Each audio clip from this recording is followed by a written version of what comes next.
Jesaja 1 en ons gaan vers 1 tot 20 lees.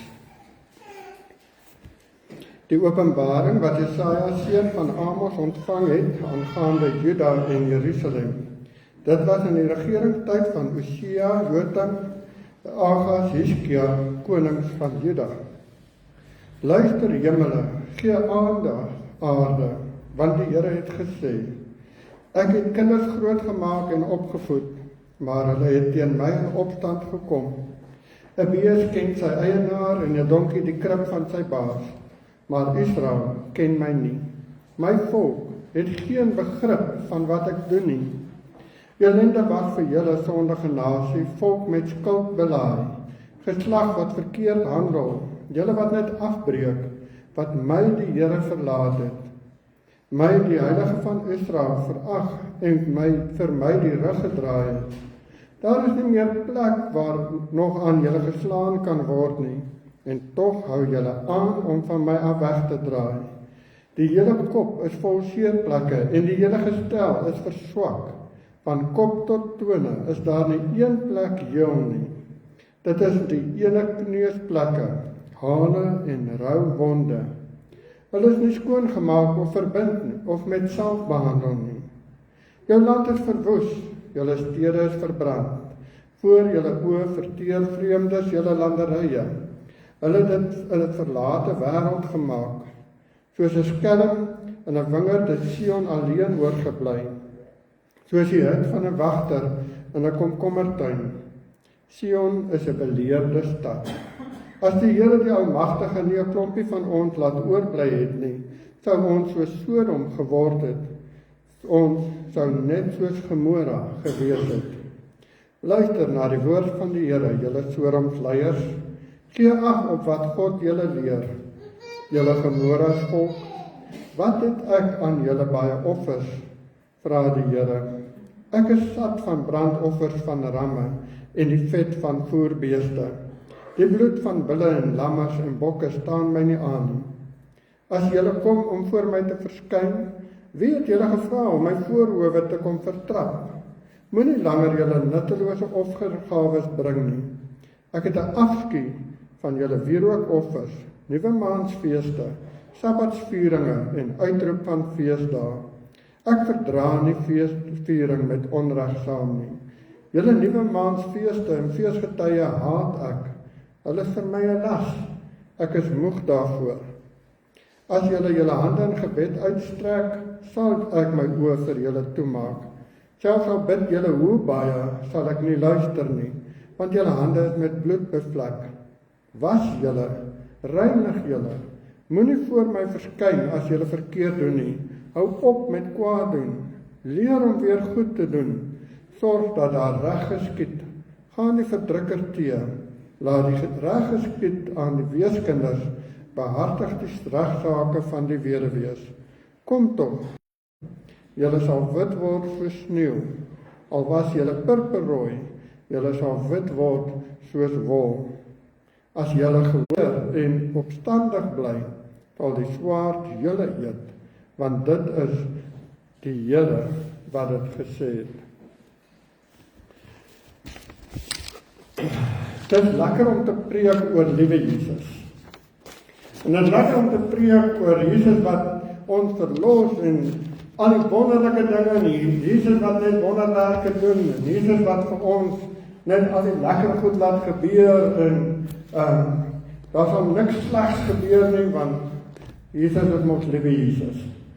En dit is lekker om dit te preek, en dit is lekker om boodskappe daaroor voor te berei, want dit moet goed voel.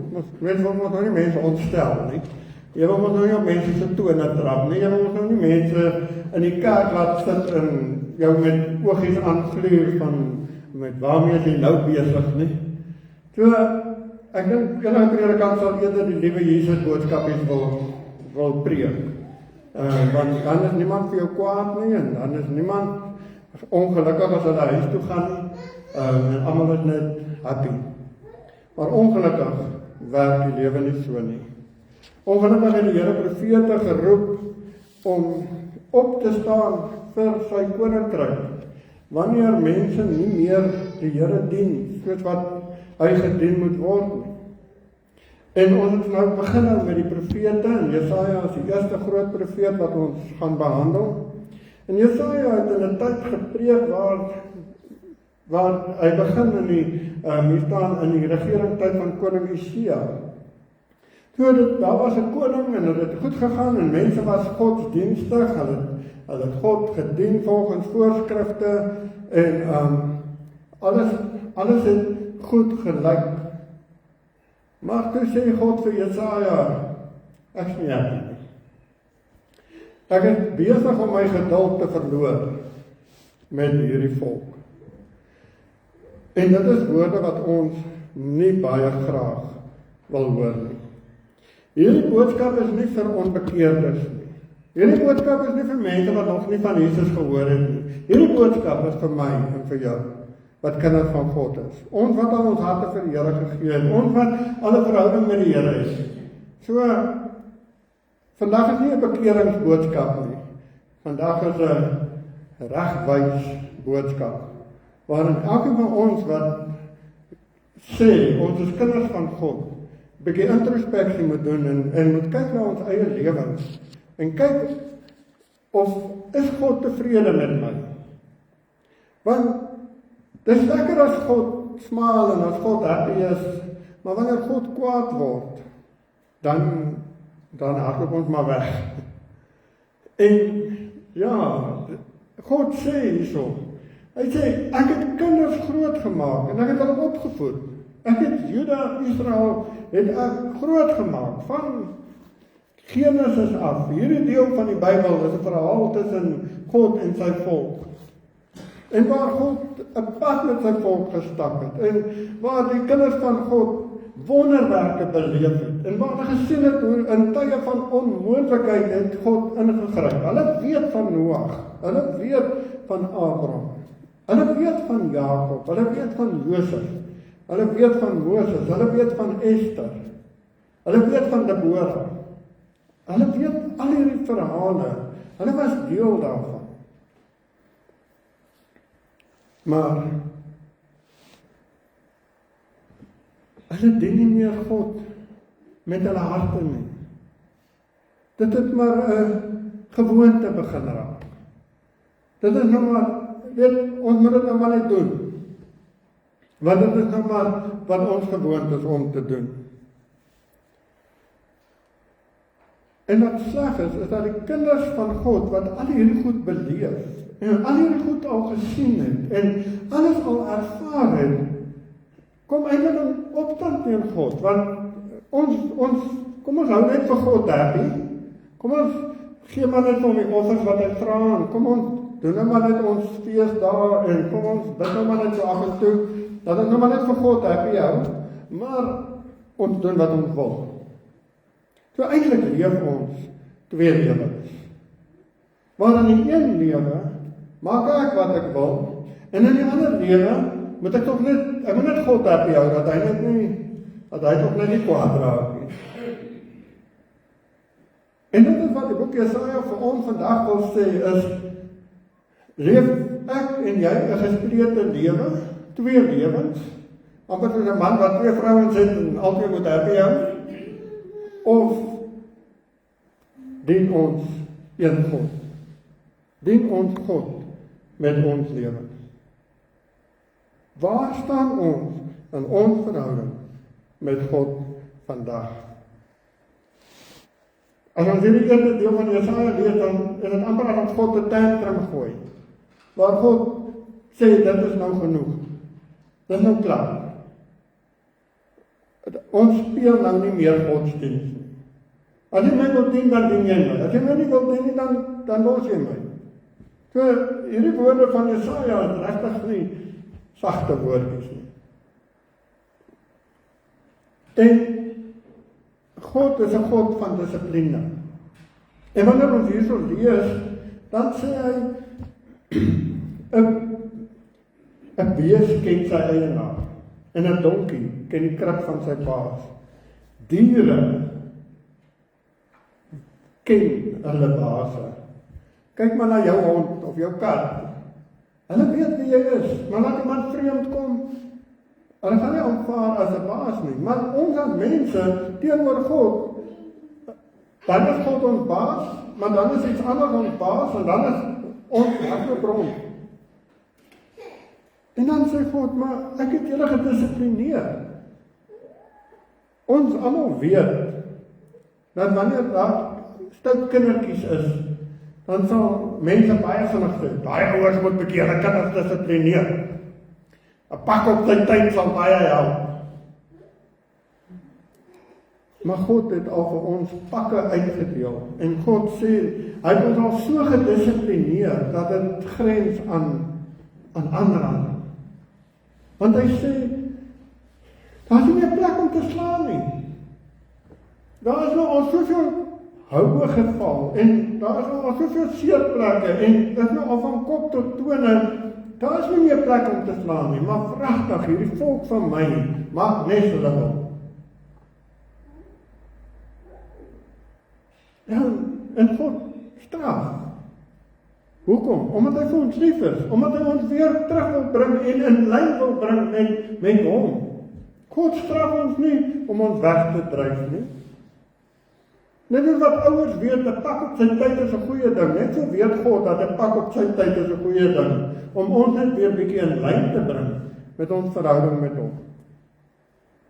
Maar God sê, hierdie volk van my, het ek nou al so geslaan. Ek weet nie meer watter kant toe nie. Nou as God moedeloos raak, dan het ons moeilikheid. Dan het ons as mense 'n moeilikheid. En dit waar God is. Hier in Jesaja, en ek wonder partykeer, is dit net al waar God vandag is teenoor sy kinders nie. Want onthou, hierdie is nie 'n preek vir ongereddes nie. Hierdie is 'n preek vir my en vir jou.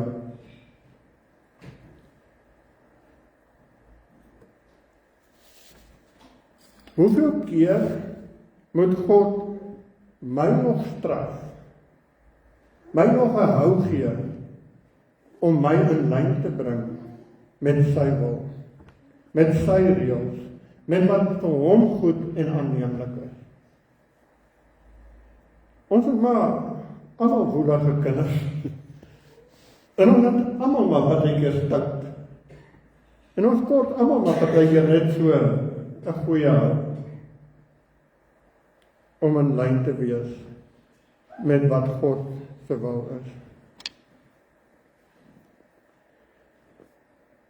God sê, hy het nou al alles verwoes, hy het nou al die lande verwoes, hy het nou al die stede verwoes, hy het nou al dit laat oorneem deur vreemdelinge, hy het nou al laat ons voel soos skelms in ons eie wêreld. Maar dit help nie eers nie. Maar ons is godsdienstig.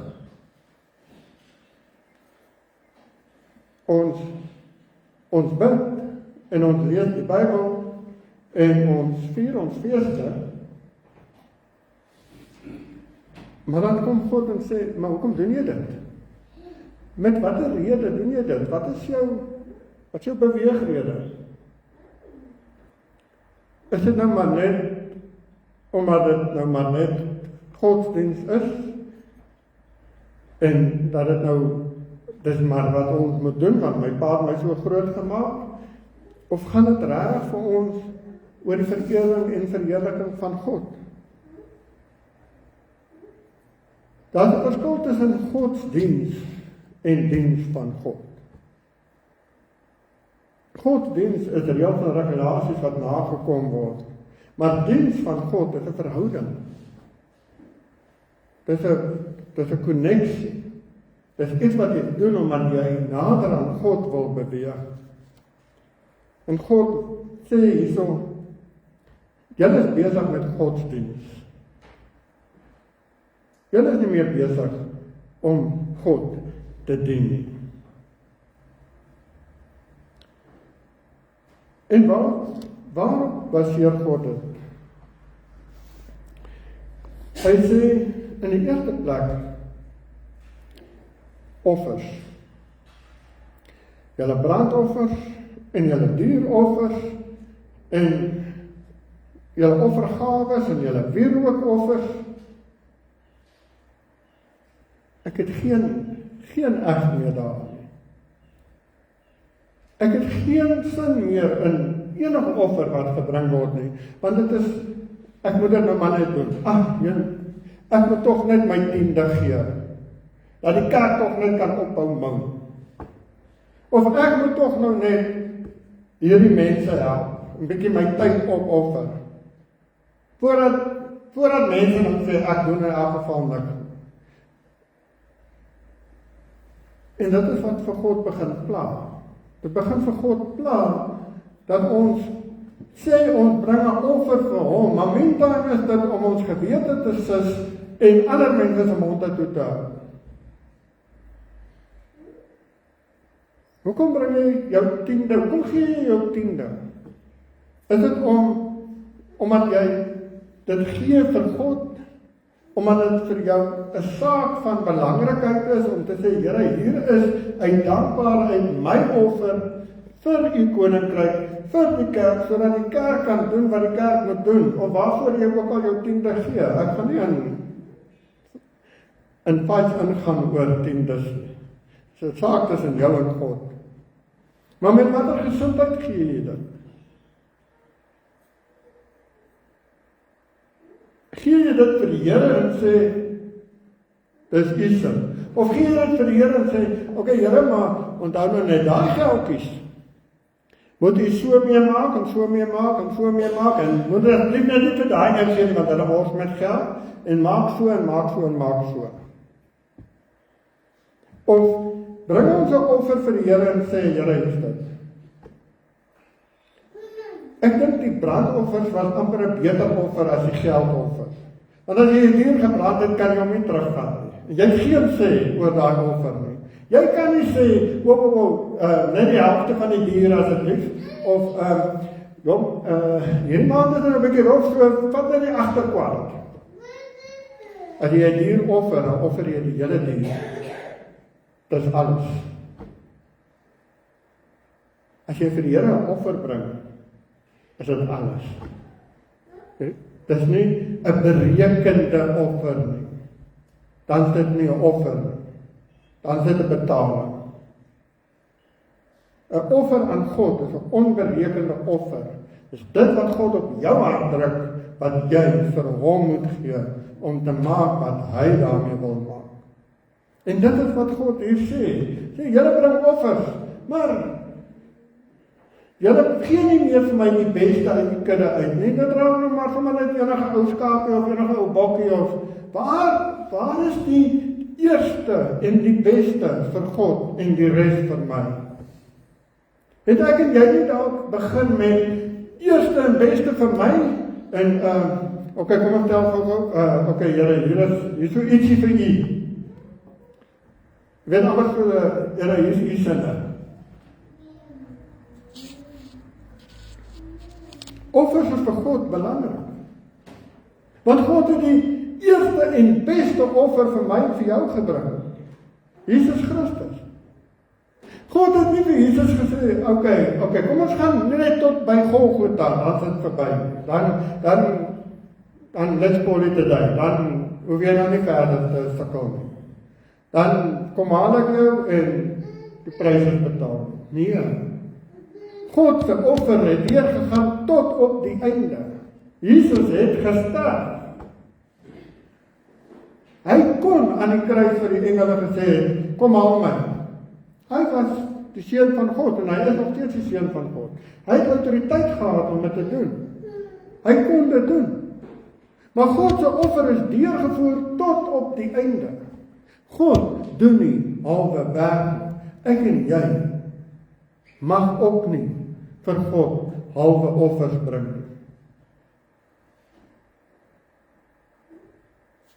Hoekom gee jy wat jy gee? Hoekom offer jy wat jy offer? Gaan dink 'n bietjie daaroor. Jy moet elkeen maar vir homself dink. Weerheen preek ek vir myself. Maar elkeen moet vir homself dink. Die offer wat ek vir die Here gee, Is dit die beste wat ek kan doen? Is dit my heel beste vir God?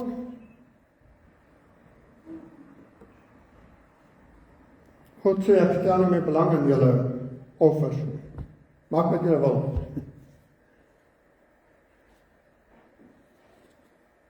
Want dit gaan nie meer oor God nie. Dit gaan oor my.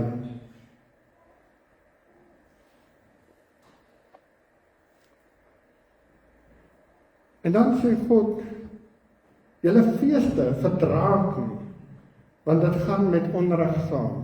Julle nuwe maansfeeste en feesgetye haat ek. Hulle is vir my 'n las, vers 14. Ek is moeg daarvoor.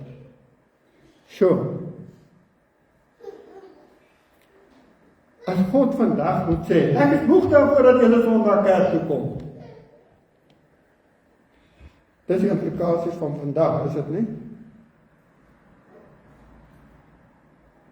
Ek is moeg daarvoor dat julle Paasfees en Pinkster en nagmaal en opstanding en Kersfees en dat julle dit vier. Beteken vir my niks. Dit is 'n bietjie hard, is dit nie? Dit is 'n bietjie hard as God vir ons sê, nou maar vier julle feeste en gaan maal. Beteken vir my niks.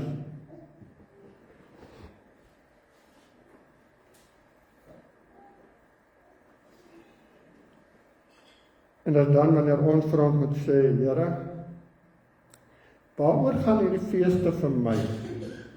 Hoekom is jy vandag in die kerk? Hoekom luister jy vandag kerk op die selfoon? Hoekom is jy vandag deel van hierdie diens? Is dit 'n goeie gewoonte? Of is dit regtig omdat jy met God wil connect? Is dit regtig omdat jy tyd, net 'n bietjie 'n uur van jou besige lewe wil afbaken om net in God se teenwoordigheid te wees? Hoekom vier jy Kersfees? Ek gaan nie jou stry oor Kersfees nie. Ek vra, hoekom vier jy Kersfees? Hoekom vier jy Goeie Vrydag? Hoekom vier jy Opstanding Sondag? Hoekom vier jy Pinkster?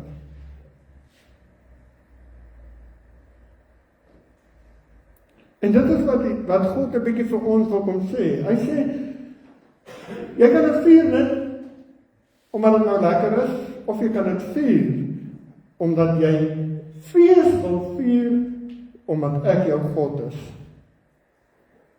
As jy Kersfees vier omdat jy opgewonde is oor die geboorte van Jesus Christus en omdat jy fees wil vier omdat Jesus gebore is, dan is dit waaroor Kersfees gaan. As jy Goeie Vrydag wil vier omdat Jesus Christus, jou verlosser, gesterf het aan die kruis, dan is dit waaroor Goeie Vrydag gaan. As jy Opstanding wil vier omdat jy weet dat Jesus Christus die opgestaande Here is. Hy is nie dood nie. Hy is nie die verhaal van Matteus wat versprei word om te sê sy disippels het sy liggaam kom steel nie. Hy is die opgestaande Here. Dis waaroor dit gaan. Hemelvaart gaan daaroor om te sê, Jesus Christus is die oorwinnaar. Jesus Christus het opgevaar na die hemel. Jesus Christus is die heerser van die heersers. Dit was sy kroningsplegtigheid. Niemand het nog 'n dag op die kalender, of 'n vakansiedag soos dit in Botswana is, nie? Ons moet fees vier. Ons as Christene het rede om fees te vier. Want dit is vir ons wat hy dit gedoen het. En dit moet ons opgewonde maak. Jy moet Sondag kerk toe kom met opgewondenheid in jou hart om te sê, Here, 'n uur van my week vier ek fees saam met medegelowiges om in U teenwoordigheid te wees.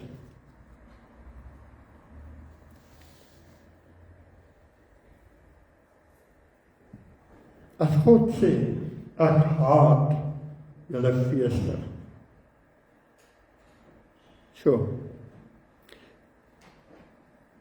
Ek hou eerder van die Jesus as God wat haat.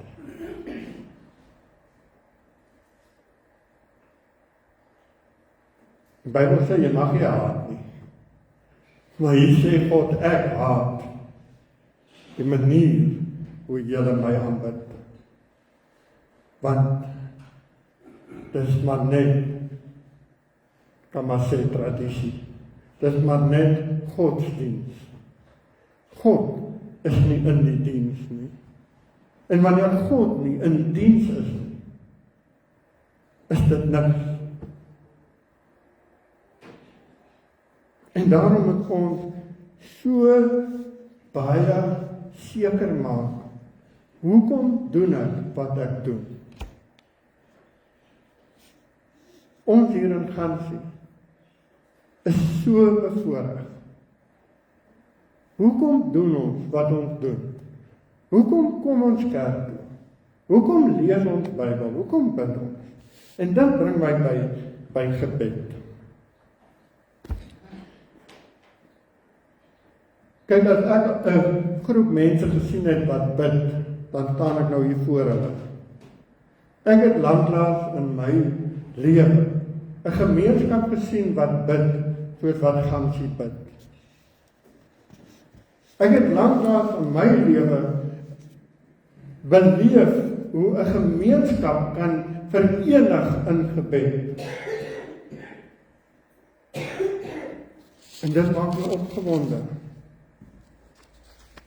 Want wanneer ons bid, vergeet ons die verskille. Gebed verenig mense.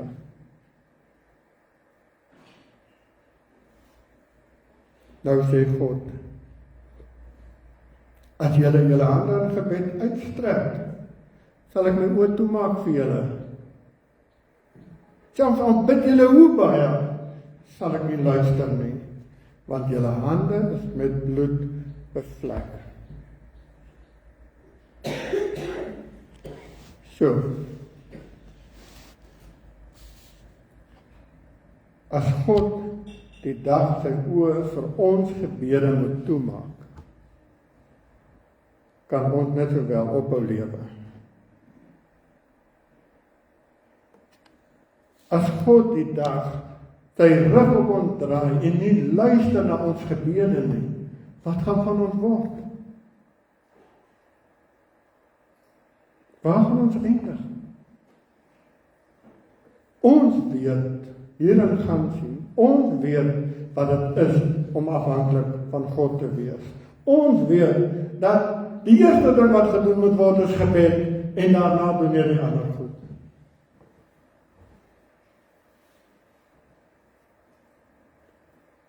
Wat gaan ons doen as God vir ons sê, moenie met my praat, gaan praat met iemand anders? Wat gaan ons doen?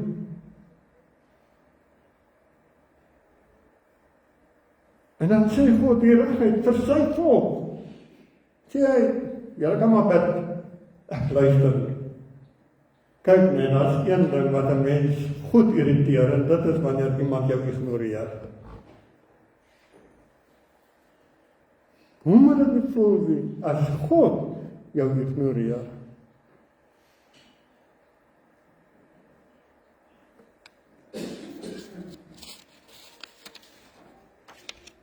Hoekom doen God dit?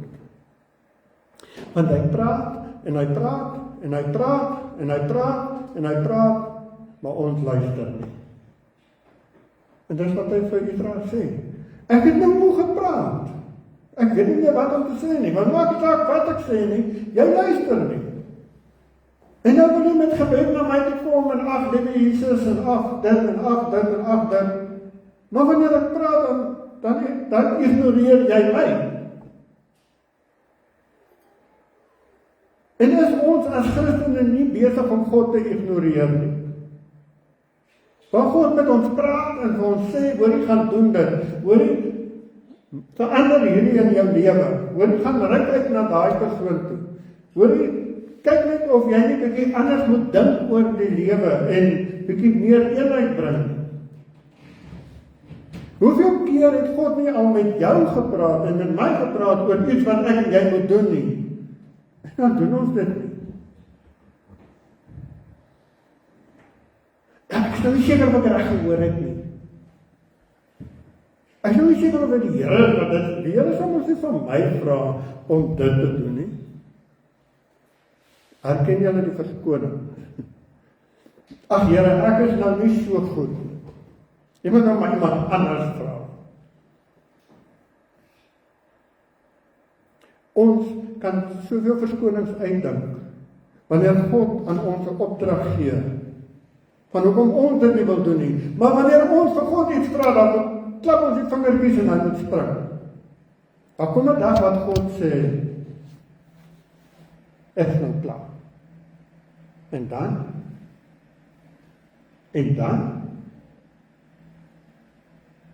Wat maak ons dan?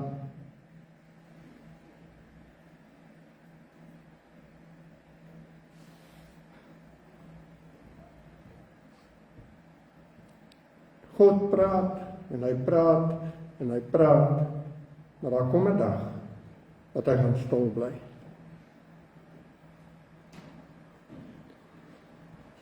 En daarom moet ek en jy, hy sê, ons hande met bloed bevlek, beteken nie, jy het iemand doodgemaak nie. Dit beteken, jy is besig met dinge wat verkeerd is. Jy kan nie hier verkeerde goed doen, en dan hier, Jesus, maak so nie. Jy kan nie God wil dien met jou hart, siel, krag en verstand, maar aan die ander kant maak wat jy wil nie. Dis of God, of iemand anders.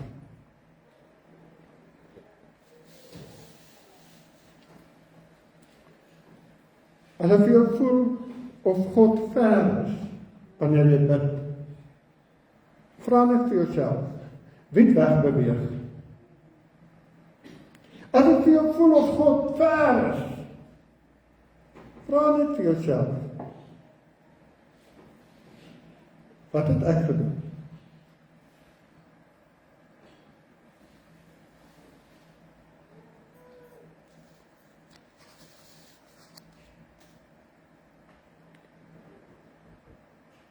God is kwaad. God se geduld is op. En ja, hier is Jesaja, hier gaan vir die Israeliete, maar ek dink ons moet dalk 'n bietjie vandag in ons eie lewens gaan dink.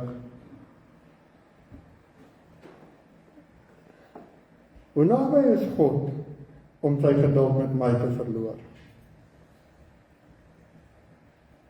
Hoe naby is God om te sê,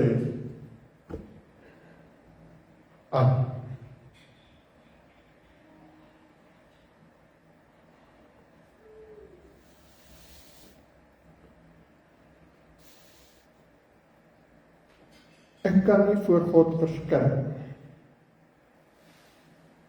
as my hande vol bloed is nie.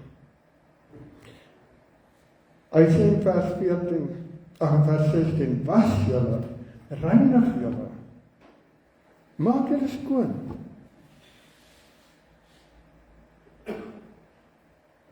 Moenie voor my verskyn as jy verkeerd doen nie.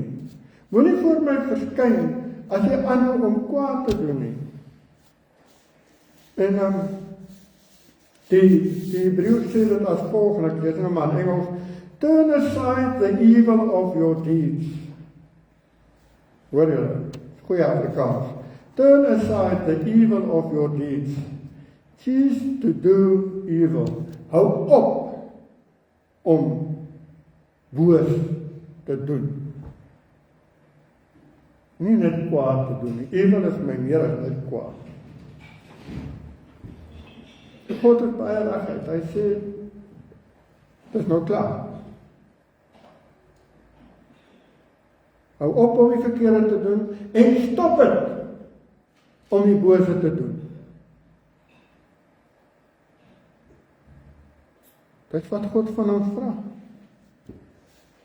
Dis hoe God vir ons sê, ons sy hierdie verhouding weer gaan herstel. En ek en jy gaan dan met ons eie lewetjie moet gaan kyk. As vir julle baie uitwerk in hierdie week,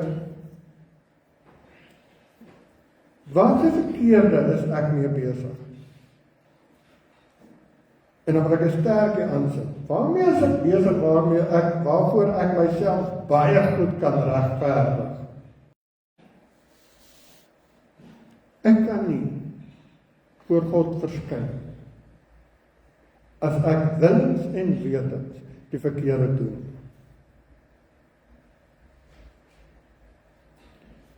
Kom ons bring dit maar net na ons mense toe. En jy is besig om daai persoon sleg te sê of af te kraak of wat ook al. Met watter gesindheid gaan jy voor daai persoon staan? Met 'n smaak van, ag, jy is oulik, ek so lief vir jou, jy is so spesiaal.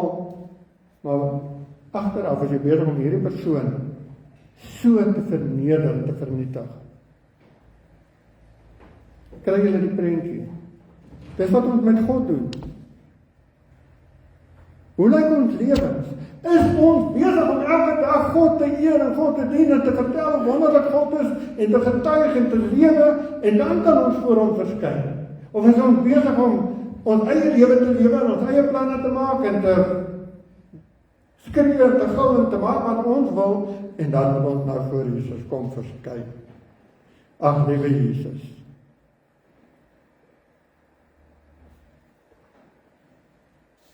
Sorry vir die harde preek vandag. Maar dit is partykeer nodig dat ons dit hoor. Vers 17 gee ons 'n paar riglyne. 5. Leer om weer reg te doen. Leer om weer reg te doen. Dit is 'n proses. Dit is elke dag 'n keuse. Jakobus 4 vers 17 sê, as jy weet wat die regte ding is om te doen en jy doen dit nie, dit is sonde. Die eerste ding wat ek en jy moet doen in hierdie situasie waarin ek en jy is eerste ding, leer om weer reg te doen. Soek geregtigheid. Jy staan sorg dat daar reg geskied, maar as jy gaan kyk wat daar staan, dan staan daar eintlik, gaan soek geregtigheid. Soos wat jy iets gaan soek wat jou kosbaar is, wat weggeraak het. Jy sal alles doen om dit te kry. En dis wat die Here van my en jou verwag, is gaan soek geregtigheid. Vir elkeen, vir almal, nie net vir my nie, vir ons almal. Die Bybel sê soek en jy sal kry. Dit is die eerste ding wat ek moet soek, geregtigheid. En dan gaan die verdrukker teë. Hierdie is so mooi saggies gesê. Hier staan eintlik rebuke the oppressor. Dis nie staan die verdrukker teë nie. Dis soos van slag hom met die vuil tot hy raak ontslaaf van hom. En wie is die grootste verdrukker?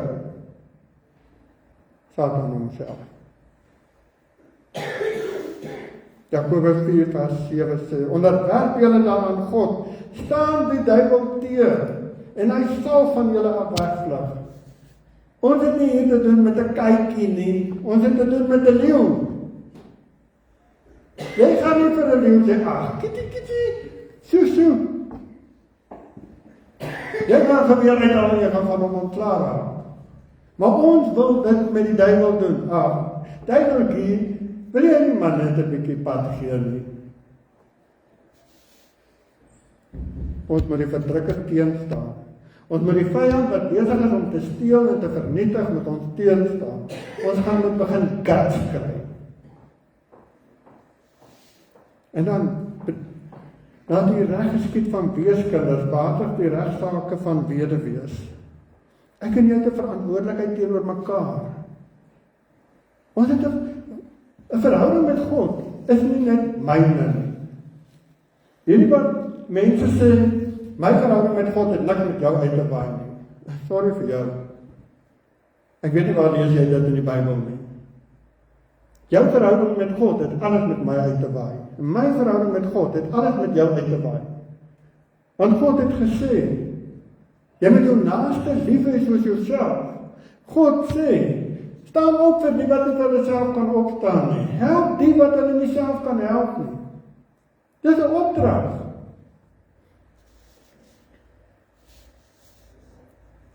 God verwag dit van my en van jou. En nou kom ons by Liewe Jesus. Nou kom ons by God se hart van versoening. God wat altyd sal wil hê dat sy kinders onder sy vlerke moet wees. Maak nie saak hoe hard hy ons geslaan het, maak nie saak hoe kwaad hy geword het nie, maak nie saak hoe woedend hy was vir my en vir jou houding teenoor hom nie. Sy begeerte is versoening. Sy begeerte is dat sy kinders so onder sy vlerke sal kom skuil. Dis waar hy ons wil hê. En daarom sê hy, kom vers 18, laat ons die saak met mekaar uitmaak. Kom praat met my, sê die Here. Hou op om so flippend hardkoppig te wees. Kom praat met my. Laat ons die saak met mekaar uitmaak. Wat pla jou? Wat gaan aan in jou lewe? Of was jy skarlakenrooi van sonde, jy sal wit word soos sneeu. Of was jy purperrooi, jy sal wit word soos wol. Dames, hoe maklik is dit om 'n purperrooi kledingstuk wit te kry? Onmoontlik, nee. Maar dit is maklik om 'n wit t-shirt saam met rooi goed in 'n wasmasjien te gooi en dan kom hy pink uit. Dis maklik. Maar die teenoorgestelde is dit te moeilik. So God sê, al voel dit vir jou of dit onmoontlik is om jou verhouding met God te herstel, vir hom is dit moontlik. Al voel jy purperrooi, al voel jy skarlakenrooi, al voel jy dis onmoontlik, ek is te ver van God af, dan sê hy, kom, ek sal jou skoonmaak, ek sal jou spierwit was, daar sal nie 'n rooi kolletjie agterbly nie. Dis God se hart. Dis wie God is. Hy wil nie beklei die hele tyd beklei nie, hy wil nie die hele tyd kwaad wees nie, hy wil nie die hele tyd op ons afgaan nie. Hy soek ons hier. Hy soek ons by sy hart. Maar dan vra dit van my en van jou om 'n bietjie by God uit te kom. Om gehoorsaam te wees aan sy opdragte. Maar God is aardig. Hy sê as jy gaan weier en as jy opstandig gaan bly, sal die swaard jou eet. Want dit is die Here wat dit gesê het. Dis 'n waarskuwing. God reik vandag 'n hand van versoening uit na elkeen wat hier is vandag. En God sê, kom ons maak die saak uit. Jy weet waar jy in jou verhouding met die Here is op die oomblik. Jy weet hoe gaan dit tussen jou en die Here? Ek weet nie, ek weet in my eie lewe. En dan sê God, kom ons maak reg. Maar as jy gaan weier, gaan jy die gevolge dra.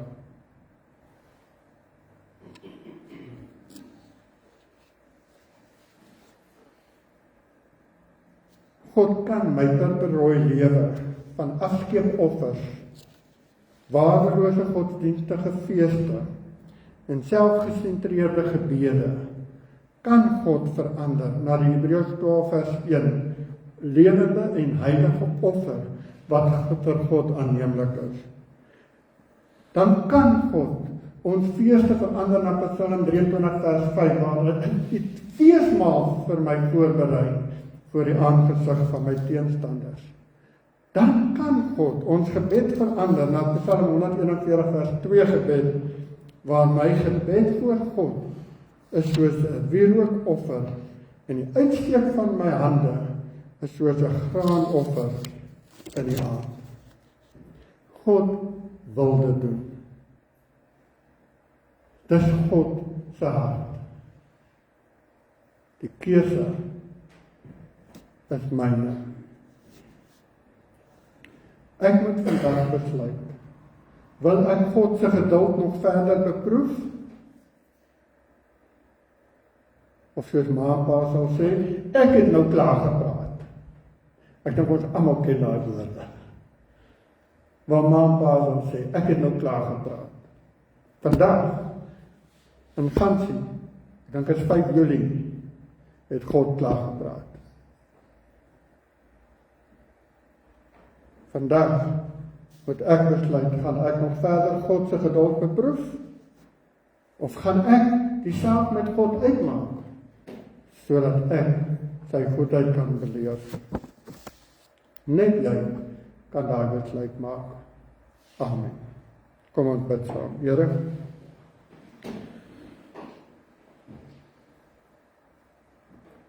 vandag moet ons maar eintlik net op ons knieë voor U val en sê, wees ons genadig.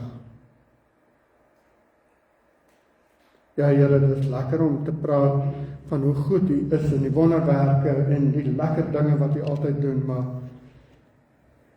ja Here, dit is hard om te hoor dat U ook kwaad en moedeloos en ongeduldig raak. Ek bid vir elkeen wat vandag deel is van hierdie diens. Ek bid dat ons vandag, dat ons ore sal oopgaan, dat ons sal hoor wat U vir Gansie sê, dat ons vandag 'n besluit sal neem oor hoe ons hierdie lewe saam met U gaan leef. Here, vergewe ons in Jesus se naam. Amen.